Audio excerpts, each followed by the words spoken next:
trabalhando hobby bom, me tá haya ko tem hobby interest anto gana de sim até. Me tá querer ko no hobby hena está muito de deporte de strongman, which essa me tá por de informar lo mais possível para gente echt haya entusiasmo para começar a treinar. Por contact nos riba Instagram, riba Island Strong, Paradise Strength of riba mi page personal ko ta Baiana Strong.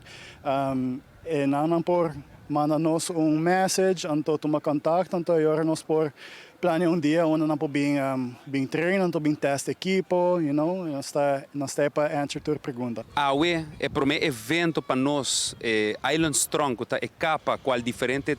team de training de deporte de força tá trein junto a tomar lugar a nós assim é seminário de strongman. Essa aqui está conjuntamente Baiana Strong, que está de atleta e treinador Marcelo Williams, e minha persona, Jonathan Weaver, de Paradise Strength Aruba, onde conjunto nós organizamos um seminário para explicar um pouco o que é deporte de strongman. Eu quero de últimos 6 a 7 anos na Aruba e acaba tem evento de strongman, entre outros é Aruba Strongest Man que está organizado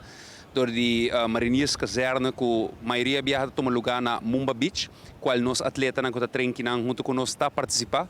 E aí passar mês, por exemplo, Marcelo Williams, que está aqui está donando o curso, está ganador absoluto de evento aqui. E assim aqui nós está purba de criar conscientização e melhorar a popularidade do deporte e además também começar a preparar atleta para evento que nós mesmos organizamos de Strongman, que toma lugar de luna de May. Alrededor de 20 participantes do mês